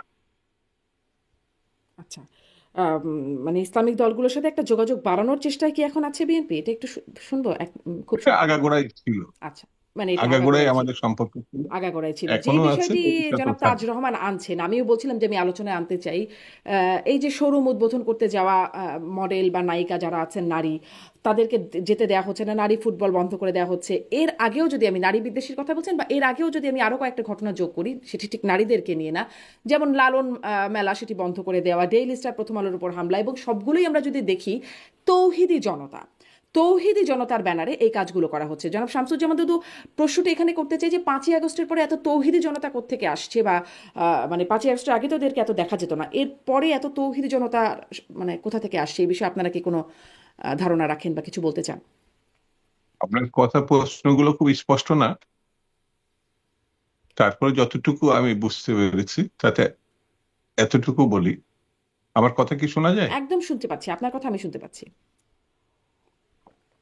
এটা সরকারকে পুরোপুরিভাবে দায়িত্ব নিতে হবে। এক সময় বাংলাদেশের রাজনীতিতে একটা অংশ বা পক্ষ বলেছিল যে নারী নেতৃত্ব জায়েজ না, কিন্তু বাস্তবতা হচ্ছে এদেশের রাষ্ট্রপতি বাদে দীর্ঘ সময় ধরে প্রধান রাজনৈতিক দল এবং সরকার পরিচালনা নারী নেতৃত্বই করেছে। তো এই নারী নেতৃত্ব যে শুধু বাংলাদেশে হয়েছে এমন না, আমাদের ইসলামী ইতিহাসে অনন্য অনেক ঘটনা আছে। তো যারা এই ঘটনাগুলো এড়িয়ে একেবারেই গোষ্ঠীতন্ত্রের উপরে নির্ভর করে, যাদের রাজনীতি নাই থাকে, এই যেমন তৌহিদি জনতা বলে যে বক্তব্য দেওয়া হচ্ছে, সরকার এটা এখনো স্পষ্ট করতে পারে না এরা কারা। এটা কিন্তু এদের এইটুকু সাহস নেয় যে তারা কারা এটা মানে নিজেদের পরিচয় দেওয়ার, কিন্তু তারা ভয়ঙ্কর কিছু ঘটনা সংঘটিত করেছে। তার ভিতরে একটি হচ্ছে যে মেয়েগুলো আমাদের জাতীয় ভাবে ভাবমূর্তি উন্নত করেছে, বিশেষত সাফ গেমসের মানে বিজয় শুধু বললে ভুল হবে, অনন্য কীর্তি রচনা করছে, যাদেরকে ডক্টর মোহাম্মদ ইউনূস নাই দেশবাসী সাদরে গ্রহণ করছে। তাদের একটি ফুটবল প্রতিযোগিতা যেভাবে ভাঙা হয়েছে, শুধু ঘৃণ্য না, এটা স্বাধীনতা বিরোধী, এটা বাংলাদেশের মুক্তিযুদ্ধের কনসেপ্টে যায় না। এটা হলো মানে আমাদের স্পষ্ট বক্তব্য। এখানে সরকারের যে দায়িত্ব ছিল, সেই দায়িত্ব সরকার পালন করে নাই। সরকার ধরি মাছ নাছুই পানি অবস্থায় আছে। এই বিষয়গুলো কঠোর হস্তে আপনাকে দমন করতে হবে। এটার সঙ্গে এই জাতি নাই নাই বলে এই 70 মুক্তিযুদ্ধে তারা মানে অকাতরে এক সাগর রক্তের বিনিময়ে দেশ স্বাধীন করেছে। এই জায়গায় কোনো আপোষ করলে বাংলাদেশ টিকবে না, একসময় বাংলাদেশ বিলীন হয়ে যাবে। আপনার জনগোষ্ঠীর অর্ধেক হচ্ছে আমাদের মা বোনরা নারী, অর্ধেক হচ্ছে পুরুষ। আমাদের নেতা শেখ জিয়া রহমান শুধু যে তাদের অংশগ্রহণ না, তাদের সর্বক্ষেত্রে তিনি নিয়ে এসেছিলেন, পুলিশে এনেছেন, এমনকি সেনাবাহিনীতে এনেছেন। আমি অন্যান্য সেক্টরের কথা বাদই দিলাম, এই জায়গাগুলোতেও এখন তারা দক্ষতার সঙ্গে পালন করছেন। একই সময় এই দেশে প্রধানমন্ত্রী এবং বিরোধী দলের নেত্রী নারীরা পালন করছে। এটা পৃথিবীর অন্য কোনো দেশে আছে কিনা আমার সন্দেহ, আমি অন্তত খুঁজে পাইনি। একই সময় বলতে এই যে প্রধানমন্ত্রী এবং বিরোধী দলের নেত্রী কোনো পুরুষ না, এবং বাংলাদেশের দীর্ঘ সময় ধরে দুটি বড় রাজনৈতিক দলের প্রতিনিধিত্ব করছেন দুইজন বিশিষ্ট নাগরিক, এই মহিলা। একজন যদি পতিত, এখন এখন তার সে এখনো পর্যন্ত আওয়ামী লীগের পতিত হলো সভানেত্রী বটে, তিনি পদত্যাগ করছেন, এটা আমি কোনো জায়গায় দেখি নাই। আর বিএনপি চেয়ারপারসন এখনো বেগম খালেদা জিয়া। এরপরে যারা নারীদের সম্বন্ধে, মেয়েদের সম্বন্ধে এই ধরনের ভূমিকা পালন করছে, এটা আমাদের মধ্যে জাতিগত একটা লজ্জা, আমার কাছে মনে হয়েছে জাতিগত একটা লজ্জা। ডক্টর ইউনূসের এইটা দায় বা এই সরকারের এইটা দায় নেয়া অবশ্যই নিতে হবে, কারণ 53 বছর 54 বছরের এই জায়গায় এসে যখন বাংলাদেশ শুধু না সারা বিশ্বে বিভিন্ন ক্ষেত্রে বাংলাদেশের অনন্য কিছু ভূমিকা আছে, সেই ভূমিকায় নারীদের স্পষ্টত ভূমিকা আছে। তারপরে তারা এরকম আঘাতগ্রস্ত হবে, কোনো কোনো ক্ষেত্রে অপমানিত হবে, কোনো কোনো ক্ষেত্রে জীবন অবসানের ঘটনার মতো তৈরি হবে, এটা গ্রহণযোগ্য না। এবং এটা বিএনপি এই রাজনীতির কোনো দিন কোনোভাবে সমর্থন করেনি, আগামী দিনও সম্ভাবনার কোনো কারণ নাই। জি, আমি জনাব তাজুর রহমানের কাছে ওই বিষয়ে ছোট করে একটু জানতে চাই যে হঠাৎ বা 5ই আগস্টের পর এত তৌহিদি জনতা কোথা থেকে আসছেন? শারমিন, এই তৌহিদি জনতাগুলা কারা আমি তো নিজেও জানি না। রেগুলার আপনার টেলিভিশন দেখি, পেপার পত্রিকা পড়ি, কারা এই তৌহিদি জনতা? চট্টগ্রামে যেটা করলো মেহজাবিনের প্রোগ্রামে, এই প্রোগ্রামে তৌহিদি জনতা, এগুলা তো সিরিয়াতে হয়, আফগানিস্তানে হয়, লিবিয়াতে হয়, ইরানে হয়, পাকিস্তানে হয়। বাংলাদেশের মাটিতে এখন যে অবস্থা চলছে, এটা তো আমরা আগে দেখি নাই। এখন হঠাৎ করে এটা যদি তৌহিদি জনতারা এরকম করতে থাকে, তাহলে কি মহিলারা বাইরে কাজ করবে না? মহিলারা ফুটবল খেলবে না? মহিলারা টেলিভিশনের অ্যাঙ্করিং করবে না? এটা কি সেই দিকে দাবিত হচ্ছে নাকি? আমরা কি মানে এক্সট্রিমিজমের কোন ফর্মুলার দিকে যাচ্ছি নাকি? একটা গ্রুপকে প্যাট্রন করছি নাকি সরকার? আমি দুদুভাইয়ের কথার সূত্র ধরেই বলি, এটা সরকারের পুরা দায়িত্ব এটা দেখে নেওয়া, কারা এটা করছে কারা এটা করছে না, কিভাবে হচ্ছে। সরকার তো সেটা করছে না। না হয় সরকার ভয় পাচ্ছে, করতে পারছে না, অথবা সরকার কেপেবল না এগুলো করা, মানে ধরার বা বাধা দেওয়ার। এতে কি হচ্ছে, দেশটা কিন্তু দুই দিকে দাবিত হবে। আমাদের নতুন প্রজন্মের ছেলেমেয়েরা কিন্তু এগুলো পছন্দ করে না। এই যে এক্সট্রিমিজম দিয়ে, তৌহিদি জনতা দিয়ে আপনি বাধা দিচ্ছেন। আপনি এই শোরুমে যাবেন না, অসুবিধা কি? আপনি উদ্বোধনের দিন যায়েন না, এই শোরুমে বাজার করতে যায়েন না, আপনি তো বাধা দিতে পারেন না। আপনার কাজ আপনি করেন, আপনি এই দোকানে যাওয়া বন্ধ করে দিয়েন। কিন্তু আরেকজন আসবে, তাকে গায়ের জুড়ে বাধা দিবেন তৌহিদি নাম দিয়ে। এটা তো this is call mob culture. এটাই তো মব হচ্ছে। দেশে আইন যখন থাকে না, আইনে নিয়ন্ত্রণ থাকে না, তখনই মব কালচার শুরু হয়, মব জাস্টিস শুরু হয়। এটা তো হইতে পারা যায় না, এটা মেনে নেওয়া তো যায় না। আমি দুদুভাইয়ের সাথে একমত, আমাদের দল থেকে আমরা প্রতিবাদ করেছি। আমি ব্যক্তিগতভাবে প্রত্যেকটা টকশোতে এটা প্রতিবাদ করছি, এবং আর সবাই বিএনপির সবাই করছে। আমরা এটা প্রতিবাদ জানাই। এই মুক্তিযুদ্ধের, এই স্বাধীনতার এই 53 বছর পর আমাদের দেশে এটা হতে দেওয়া যাবে না, এটা হবেও না ইনশাআল্লাহ। সব যদি এক থাকি, রাজনীতিতে দেশের স্বার্থে, গণতন্ত্রের স্বার্থে, নির্বাচনের ধারাবাহিকতার স্বার্থে রাজনৈতিক দলগুলো বসতে পারে, আলোচনা হবে। কিন্তু আমরা এই জায়গাগুলোতে সবসময় একমত, দূর থেকে হোক কাছে থেকে হোক, আমাদের এক থাকতে হবে। আমরা এই সুযোগ দেওয়া যাবে না। এই তৌহিদি জনতার নামে বাংলাদেশের স্বাধীনতা পরিপন্থী কাজ করবেন, সমাজের পরিপন্থী কাজ করবেন, এটা হতে দেওয়া শারমিন মোটেই দেবে না, এটা হতে দেবা না। আগামীতে আমরা এটার প্রতিবাদ আরো জোরালো করতে হবে। যে যার অবস্থান থেকে, মহিলারা আছে তার অবস্থান থেকে সে কাজ করবে। চলং সমাজের কোনো ক্ষতি করছে না, সামাজিক ভাবে কোনো কোনো ধরনের কোনো বাধা করছে না, অশ্লীল করছে না, তাহলে তো আপনি সেই মহিলাদের বাধা দেবেন কেন? কাজ করতে দেন। তার মধ্যে সমাজের যে নিয়মের মধ্যেখানেই তো তাই হচ্ছে।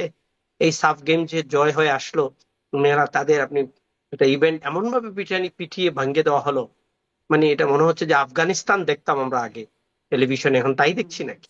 এটা মোটেও কাম্য নয়। এটা এটা একটা বিহিত ব্যবস্থা করা ইউনূস সাহেবের উচিত, এবং এই ইন্টারিম গভর্নমেন্টের উচিত। জি, জনাব এই তাজুর জন্যই বলা রহমান। হয়, স্টেবল পলিটিক্স যদি থাকতে হয় তবে ইলেক্টেড গভর্নমেন্টের প্রয়োজন হয়। উইদাউট ইলেক্টেড গভর্নমেন্ট কোনো স্টেবল গভর্নমেন্ট হয় না। অ্যাডমিনিস্ট্রেশন কথা শুনে কম। পুলিশ তো এখন নিরুপায়, বা কাজ করছে না, করতে চাচ্ছে না। Or police fully inactive. এই জন্যই তো পুলিশ কোনো কাজে যাচ্ছে না। পরশু একটা পত্রিকায় ফ্রন্ট হেডলাইনে আসছে, তদন্তের কাজে পুলিশ যাচ্ছে না, রাত্রে ডিউটিতে যাচ্ছে না। মানে আপনার রাত্রে যেগুলো চেকপোস্ট আছে, একটাতেও পুলিশ নাই। এগুলা কে দেখবে? দেখার জন্য তো ইউনূস সাহেব বললে আমরা, আমাদেরকে মানে ফ্যাসিবাদের দোসর বলা হয়, অথবা বলা হয় ক্ষমতায় যাওয়ার জন্য বিএনপি পাগল হয়ে গেছে। বাট আমরা বলে যাব, কে কি বললে সেটাতে আসে যায় না। রাজনৈতিক দলের কাজ এটা করা, আমরা করে যাব। আমি একটু জনাব শামসুজ্জামান দুদুর কাছে এই প্রসঙ্গটা শুনে আমার আরো কয়েকটা, মানে অন্তত একটা প্রসঙ্গ কথা বলতে চাই। আমি একটু দর্শকদের মন্তব্য পড়ে একটু শোনাতে চাই। জনাব শামসুজ্জামান দুদু, পুলিশের উদ্যম, সেটি স্বরাষ্ট্র উপদেষ্টাও বলছেন, পুলিশের মধ্যে সে আগের উদ্যম আর নাই, সেটা ফেরাতে কাজ চলছে। অর্থ উপদেষ্টাও একটা সাক্ষাৎকারে বললেন যে পুলিশের উদ্যম নাই, মানে কেন নাই, ফিরবে কিভাবে? এই সরকার যে শেষ সরকার না, এবং কতদিন আছে, আমার মনে হয় প্রশাসনে, পুলিশ প্রশাসনে, মিলিটারিতে, এমনকি ব্যবসার ক্ষেত্রে শ্রেণী পেশার মানুষের ভিতরে তারা একটা দেখতে চাবে বা বুঝতে চাবে। কিন্তু ইলেক্টেড গভর্নমেন্ট যেই আসুক, যেভাবে মানে নির্বাচনের মধ্যে দিয়ে যারাই আসুক, তাদের একটা স্থায়িত্ব থাকে। স্বাভাবিক কারণে এই সরকার প্রথমত আমার কাছে মনে হয়েছে ভুল করেছে। সেটা তো গত একটা ঘটনা তো আছেই, মানে প্রতি সরকারের পক্ষে পুলিশের একটা মানে চূড়ান্ত ভূমিকা ছিল, প্রশাসনের একটা ভূমিকা ছিল, যেটা এতটাই মারাত্মক যে তারা শেষ রক্তবিন্দু দিয়ে তাকে রক্ষা করার চেষ্টা করছে। তো যখন ব্যর্থ হয়েছে স্বাভাবিক কারণে তারা তো গেছে, একেবারে হুমকির মুখে পড়ছে। এই সরকারের উৎসাহ মানে বিষয়টি ছিল যে তাদের যখন রেখেছে তাদের কাছে কাজ আদায় করে নেওয়া, আর যদি তা নাই পারবে তাহলে হাজার হাজার লক্ষ লক্ষ বেকার আমাদের দেশে, প্রায় 30 থেকে 40 লক্ষ শিক্ষিত বেকার। তো সেই জায়গাটাও সরকার বিন্দুমাত্র কোনো পদক্ষেপ নেয় নাই, অর্থাৎ এদের মধ্য দিয়েও কাজ আদায় করতে পারে না, আর নতুনও এখানে সমাবেশ ঘটাতে পারে না। তো আমার কাছে মনে হয়েছে যে যে সংকটগুলো এখন তীব্র হচ্ছে বিভিন্ন ক্ষেত্রে, সেটি একটি নির্বাচিত সরকার আসলে সেই সরকারের মধ্য দিয়ে হয়তো একটা পরিবর্তনের দিকে দেশ এগোতো। যেমন বাজার সিন্ডিকেট ভয়ঙ্কর রূপ নিয়েছে, এটা না ভাঙতে পারার একমাত্র কারণ আমি মনে করি যে সরকার কি চাচ্ছে, সরকার আমার মনে হয় সে নিজেও জানে না এখন। যেমন হঠাৎ করে একটা নতুন বিতর্ক, আমি জানি না এটা পরিকল্পিত কিনা, সেটা হচ্ছে নতুন রাজনৈতিক দলের দিকে ঝুঁকে যাওয়া। হুম। এটা এক ধরনের বিতর্ক সৃষ্টি করেছে। তো সেই কারণে সরকারকে পরিষ্কার করতে হবে সরকার কি চায় এবং কোন কোন ক্ষেত্রে তিনি সফল এবং কোন কোন ক্ষেত্রে তার ব্যর্থতা আছে। যেমন আপনি 90-এর গণঅভ্যুত্থানের পর যেমন খুব অল্প সময়ের মধ্যে আহ, সেই সময় মিস্টার শাহাবুদ্দিন সাহেব একটা নির্বাচন করেছিলেন। এত সংস্কার সংস্কার করে তিনি কথা বলেছিলেন, দাবি জানিয়েছিলেন, আমার কাছে মনে হয় না সেই সময় পতিত সরকার হিসাবে হোসেন মোহাম্মদ এরশাদ সাহেবের দলও ইলেকশন করেছেন, অন্যান্য রাজনৈতিক দলগুলো ইলেকশন করেছেন। যেমন এখনকার যেটা পতিত সরকার, সেই সময় বিএনপি কে 10টার বেশি সিট দিতে চায় নাই, কিন্তু সেই সময় আর এটা লক্ষণীয় বিষয় যে ইলেকশন শুধু ফেয়ার হয় নাই এবং গ্রহণযোগ্য হয় নাই, একটি নতুন শক্তিরও উদ্ভব করছিল, সেটা হল বেগম খালেদা জিয়ার নেতৃত্বে। হুম।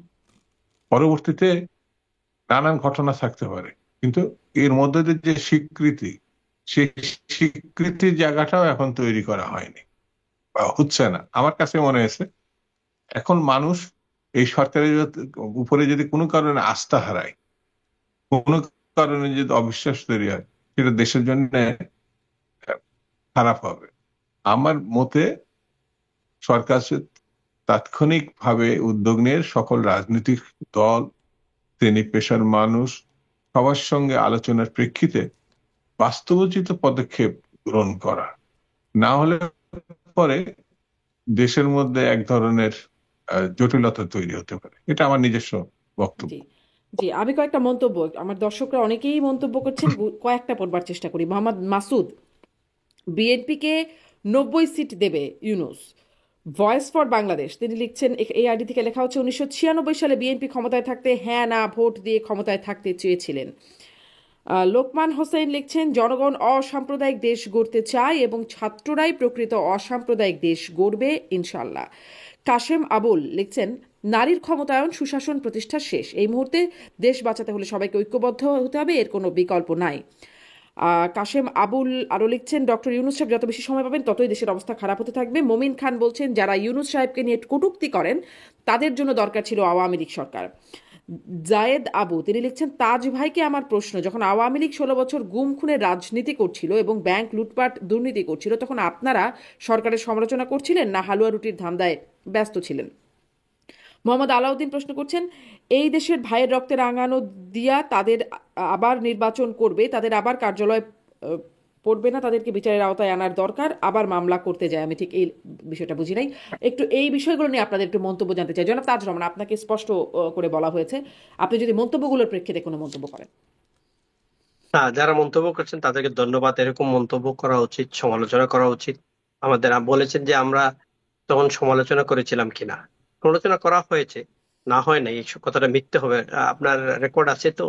বিশেষ করে আমি তাজ রহমান আপনাদের অজস্র টকশো থেকে এই সরকারের প্রচুর সমালোচনা করেছি। মির্জা ফখরুল সাহেবকে যেদিন গ্রেপ্তার করা হয়েছিল 3টার সময়, আমি পরের দিন 4টা টকশোতে বলেছিলাম রাত্রে 3টায় গিয়ে কেন মির্জা ফখরুল সাহেবকে ধরে নিয়ে আসতে হবে হারুন, উনি তো দিনে পার্টির অফিসের সামনেই ছিল। এই সমালোচনা আমরা করেছি, সরকারের দুর্নীতির সমালোচনা করেছি। মামলাও আছে 4টা আমার নামে তথ্য প্রযুক্তি আইনে, মামলাগুলো এখনো ওই 10 বছর থেকে হাজিরা দিয়ে যাচ্ছি। বিনা ভোটের এমপি বলেছিলাম বলে আমার নামে মামলাও হয়েছিল। বাট আমরা চাই আরো সমালোচনা করতে। ইনকামবেন্ট গভর্নমেন্ট যারা থাকবে তাদের সমালোচনা করা রাজনৈতিক বিরোধী দলের কাজ, ভুল ধরিয়ে দেওয়া কাজ, কিন্তু পরবর্তী সরকার তো শুনতে পারতো না, কোনো সমালোচনা সহ্য করতে পারতো না, সমালোচনা করলেই মামলা হতো, জারি হতো। তবে আমার মনে হয় আমরা সেটা থেকে শিক্ষা নিয়ে আগামীতে দেশ গড়ার কাজে সবার বিরুদ্ধে ঐক্যবদ্ধ থাকতে হবে। জাতিকে ঐক্যবদ্ধ ছাড়া একটা সুন্দর দেশ, খুব কঠিন সময় পার করছে এই জাতি, পুরা ডিভাইডেড নেশন, ফুললি ডিভাইডেড। এই ডিভাইডেড নেশনকে একত্রে নিয়ে, যে দুবের কথা সূত্র ধরে বলি, দলমত সবাইকে, বড় ছোট দল নিয়ে সবাইকে বসে একটা আগামী দিনের ফর্মুলা না করলে আমরা কিন্তু we are heading for the wrong tunnel. আমরা রং টানেলে যাচ্ছি, যেটা শেষে গিয়ে বাতি দেখা যাবে না। আমাদের একটা টানেলে যেতে হবে, যেটার এন্ড অফ দি টানেলে বাতি দেখা যাবে, সেই দিকে যেতে হবে দেশটাকে জি, নিয়ে। দলমত এবং নির্বিশেষে সেই সবাই আশা আমরা একসাথে রাখি বসে একটা রাজনীতিতে। ঐকমত্যের দিকে যাবার কথা বলছেন, সেই কথাটি একই রকম ভাষায় বলছেন বৈষম্য বিরোধী ছাত্ররাও বলছেন, কিন্তু সেখানে আপনাদেরকে বাদ দিয়ে রাখা হচ্ছে, আপনাদেরকে একরকম একঘরে করে রাখা হয়েছে। আপনারা আমাকে যদি, জি শারমিন, আমাদেরকে যদি জোর করে বৈষম্যরা বাদ দিতে চায়, বৈষম্যকে দেশকে ওন করে না, এই দেশে তো ওন করার মালিক আর অনেক জনগণ। আমাদেরকে বা আওয়ামী লীগকে বাদ দেওয়ার মালিক কিন্তু জনগণ। জনগণ যদি বাদ দিয়ে ফেলে তাহলে বাদ দিতে হবে, কিন্তু ইন হ্যান্ডস আমাদের যদি কেউ অন্যায় করে থাকে, আমাদের যে কোনো অন্যায়ের কারণে তাদের বিচার হতে পারে। আওয়ামী লীগের অন্যায় যারা করেছে, দেশকে এক জায়গায় নিয়ে গেছে, তাদের বিচার করেন। কিন্তু আওয়ামী লীগের সমস্ত নেতাকর্মীকে আপনি রেসের বাইরে রাখবেন, জাতীয়বাদী নেতাকর্মীদের এবং সমর্থকদের বাইরে রাখবেন, এটা বৃহত্তর স্টেক হোল্ডার রাজনৈতিক দলগুলো চাচ্ছে না। সুতরাং বৈষম্য দেশের মালিক না। জি বৈষম্য বিরোধীরা এই দেশের মালিক যদি নিজেদের মনে করে, তাহলে এটা ভুল হবে। সময় অতিগত চেঞ্জ হচ্ছে। 6 মাস আগের অবস্থান এখন দেশের অবস্থান বৈষম্যদের নাই। তার প্রমাণ হলো, আস্তাদ আব্দুল্লাহ গিয়েছিলেন ওই 7 কলেজের ওইখানে মিটিং ভাঙতে, কি হয়েছে আপনি দেখেছেন না? এদেশের মানুষ পরিবর্তনশীল, এদেশের মানুষ সহজ। আপনি যদি অন্যায় করেন, রিপিট করতে পারে খুব তাড়াতাড়ি। আপনাকে সেইটা মাথায় নিয়েই বৈষম্য বিরোধী নেতাদেরকে শ্রদ্ধা করি, সম্মান করি। তারা স্কোর করার জন্য, গোল দেওয়ার জন্য 11 জন টিম লাগে, তার মধ্যে একজন স্কোর করে। এদেশের সবার অংশগ্রহণ। জি এম কাদেরও কিন্তু এই বৈষম্যের প্রত্যেক সংসদে ছিলেন, বক্তব্য দিয়েছেন। আপনার প্রত্যেকটা কাটিং, ডেইলি স্টার, প্রথম আলো, যুগান্তর, কালবেলা, সব পত্রিকায় কাটিং আছে, উনি ছাত্রদের পক্ষে ছিলেন। আমাদের 2টা ছেলে রংপুর মারা গিয়েছে, এখনকার ছাত্র সমাজের সভাপতি 15 দিন জেলে ছিল, মেয়র ছিল আমাদের রংপুরের, তাকে ধরার জন্য তার বাসা বাড়িতে হানা দেওয়া হয়েছে। আমরা সবাই বক্তব্য বলেছি। কিন্তু এখন যদি আমাদেরকে সেই স্টিগমা দেন, সেটা দিতে পারেন। কিন্তু বাংলাদেশের মানুষ, বৃহত্তর স্টেক হোল্ডার যারা, তারা চিন্তা করে দেখবে যে জাতীয়বাড়ির জি প্রয়োজন আছে কি দেশের স্বার্থে। আমরা মনে করি এদেশের ঐক্য অত্যন্ত জরুরি, বিশেষ করে স্টেক হোল্ডার যারা দীর্ঘদিন রাজনৈতিক দল আমাদের করে আসছে, যারা যারা রাজনীতির সাথে জড়িত, যে দল এদেশের সংবিধানের সাথে অতপ্রত জড়িত, সাংবিধানিক ভাবে জড়িত, BNP right stake, biggest stakeholder. তারা এই দেশের কি চাচ্ছে, আগামী দিনে আমরা কি চাচ্ছি, আরো জি রাজনৈতিক আমি দল কি একটু চাচ্ছে, সেটার হিসাব বিএনপি কি করেই চাচ্ছে, কেন্দ্রীয় করতে আপনাদের হবে। বিষয়েও কোনো চাওয়া আছে কিনা, অন্য রাজনৈতিক দলগুলো সেটিও নিশ্চয়ই শামসুজ্জামান দুদুর কাছ থেকে শুনবো। যে আসলে এই যেই প্রশ্নটি, যে জাতীয় পার্টি আওয়ামী লীগকে নিয়ে একটা কথা আছে, আওয়ামী লীগকে রাজনীতি করতে দেওয়া হবে না, নির্বাচন করতে দেওয়া হবে না, সেই বিষয়ে কিছুটা বিএনপির কাছ থেকে শুনেছি। আপনি যদি আরেকটু এখানে বলেন, এবং জাতীয় পার্টির বিষয়েও আপনার কাছ থেকে একটু জানতে চাইবো। কিন্তু আমার মনে হয় এই প্রসঙ্গটা আমি একটু পরে আসি। বরং আপনি যদি একটু মন্তব্যগুলো নিয়ে, কি আপনার কোনো মন্তব্য আপনি করতে চান, আমার দর্শকরা যে মন্তব্যগুলো করছিলেন। চমৎকার মন্তব্য করেছে। যার যার অবস্থান থেকে যা ভাবনা চিন্তা এরা তারা করেছে, আমি তাদেরকে ধন্যবাদ জানাই। এই কারণে গণতান্ত্রিক ব্যবস্থাপনায় শত ফুল ফুটতে দাও, শতমত প্রকাশ হোক। তো তারা যে কথাগুলো বলছে, তারা তাদের অবস্থান থেকে এই কথাগুলো বলছে, এই জন্য আমি তাদেরকে ধন্যবাদ দিই। দ্বিতীয় কথা হচ্ছে, শেখ মুজিবুর রহমান সাহেব নিষিদ্ধের রাজনীতি করতেন। তিনি সকল দলকে বাতিল করেছিলেন, সকল সংবাদপত্র 4টি বাদে বাতিল করেছিলেন। তো এক দল এক নেতা, এই নীতিতে আমরা ঠিক বিশ্বাস করি না। স্বৈরতন্ত্র আমরা বিশ্বাস করি না, নিষিদ্ধের পক্ষে আমরা অবস্থান করি না। আপনি এটা জনগণের হাতে ছেড়ে দেন, যেমন জনগণই কাকে এই দেশ থেকে মানে অতীত স্বৈরাচার হিসাবে বের করে দিতে হবে, কাকে উৎখাত করতে হবে, এটা জনগণই নির্ধারণ করেছে। যেহেতু ভোটের কোনো ব্যবস্থা ছিল না, পরিবর্তন গণঅভ্যুত্থান ছাড়া ওই সময় আর কিছু করার পথ ছিল না। তো গণতান্ত্রিক ব্যবস্থাপনায় আপনি মানুষকে ক্ষমতা দিলে, যদি আওয়ামী লীগের ছায়া হয়ে থাকে জাতীয় পার্টি, সেটা জনগণ বুঝতে পারবে। আর রাষ্ট্রীয়ভাবে নিষিদ্ধ করার আগে কোনো পক্ষ নিষিদ্ধ এটা রাজনৈতিক বক্তব্য তারা হয়তো দিতে পারে, কিন্তু এই বিষয়টি মানে এরা বললেই সব হয়ে গেল, ব্যাপারটা কিন্তু এরকম না। যেমন রাষ্ট্রপতিকে পদত্যাগ করতে হবে, আমরা আমাদের কথাগুলো বলেছি যে কিছু কিছু ক্ষেত্রে আপনি রাজনীতি ছেলে খেলার বিষয় না, সংবিধান ছেলে খেলার বিষয় না, এগুলো বুঝতে হবে, এগুলো জানতে হবে। আমি রাষ্ট্রপতিকে পদত্যাগ করালাম, স্পিকার নেই, ডেপুটি স্পিকার নেই, তো শূন্য আসনে আমি মুখ দিয়ে বললেই যায় না, তাহলে সামরিক শাসনে এনে আপনার সংবিধান নিষিদ্ধ স্থগিত করতে হবে, তাহলে যা খুশি করা যাবে। তা আমরা পক্ষান্তরে সেদিকে যাব কিনা? আমরা এটা, এই গভর্নমেন্ট এটা সাংবিধানিক সরকার, আপনি গণঅভ্যুত্থানের মধ্য দিয়ে আসলো, এরা সংবিধানের আওতায় শপথ নিয়েছে। সেই জন্য আমি জাতীয় পার্টিকে পছন্দ করি না, আওয়ামী লীগকে পছন্দ করি না। আমার পছন্দ অপছন্দ ভোটের প্রশ্নে আমি সিদ্ধান্ত নিতে পারি, অন্যজনও নিতে পারে, কিন্তু নিষিদ্ধ করার ক্ষমতা সংবিধানে কার কিভাবে আছে সেটা সংবিধান নির্ধারণ করবে। এটা আমার কাছে মনে হয়েছে সবচেয়ে বড় জিনিস। যেমন তাদের হয়তো এটা ভালো নাও লাগতে পারে, এরশাদ সাহেব বেঁচে থাকা অবস্থায় রংপুর, আমি এখন তো বিএনপির রংপুরের দায়িত্বপ্রাপ্ত, যে প্রভাব প্রতিপত্তি ছিল এখন এই 24 পরবর্তী সময়ে আমি সেটা লক্ষ্য করি না। ওই বেল্টের একটা ভূমিকা ছিল, এখন নাই, সেটি আবার জাতীয় পার্টি দায়িত্ব গ্রহণ করবে। এই নিয়ে অন্যদের হয়তো সমালোচনা, আলোচনা, বিশ্লেষণ করতে হয়। মিউট হয়ে গেছেন কি? আমি শুনতে পাচ্ছি না, সাউন্ড পাচ্ছেন কি? আমি কি আপনার কথা শুনতে হ্যাঁ, পাচ্ছি? আমিও পাচ্ছি, এখন পাচ্ছি। হ্যাঁ, তো এখন স্বাভাবিক কারণে মানুষকে যে ভোটাধিকারের জন্য 16-17 বছর ধরে লড়াই করা হয়েছে, নির্বাচন করা হয়েছে, এখন জাতীয় পার্টির কি ভূমিকা ওই সময় ছিল, আওয়ামী লীগের সঙ্গে তারা কতটা গেছে, এটা জনগণ নির্ধারণ করবে। কিন্তু আপনি আমি নিষিদ্ধ করার আগে নিষিদ্ধ করে দিলাম, মানে আইনগত দিক থেকে এটা ঠিক, এটা আমার মনে হয় যথাযথ হচ্ছে না, একদম ঠিক স্পষ্ট, না। একদম স্পষ্ট জনাব শামসুজ্জামান দুদু। একদম শেষের একটু প্রশ্নটা করি, আপনারা যে ফেব্রুয়ারি থেকে কর্মসূচির কথা বলছিলেন, শুরুতেও আমি এই প্রশ্নটি করছিলাম, কি কি কর্মসূচি বা কেমন কর্মসূচির দিকে আপনারা যাবেন? আমরা মানুষের কাছে যাব নির্বাচনকে সামনে আনার জন্য, মানুষের সপক্ষে কথা বলবো, তাদের জীবন ধারণের ন্যূনতম অবস্থা তৈরি করার জন্য, নিরাপত্তার কথা বলবো, সরকারি যে দায়িত্বগুলো থাকবে সেগুলোর জন্য, সর্বব্যাপী মানুষকে তার গণতন্ত্র অধিকার ফিরিয়ে দেওয়ার কথাটাই বলবো। এটাই আমাদের মুখ্য কথা থাকবে, জি 31 দফার কথা থাকবে। জি, জনাব শামসুজ্জামান দুদু, অনেক ধন্যবাদ আপনাকে, অনেক ধন্যবাদ জনাব তাজ রহমান, সময় দিয়েছেন আমাকে। ধন্যবাদ দর্শক এতক্ষণ যারা সাথে ছিলেন।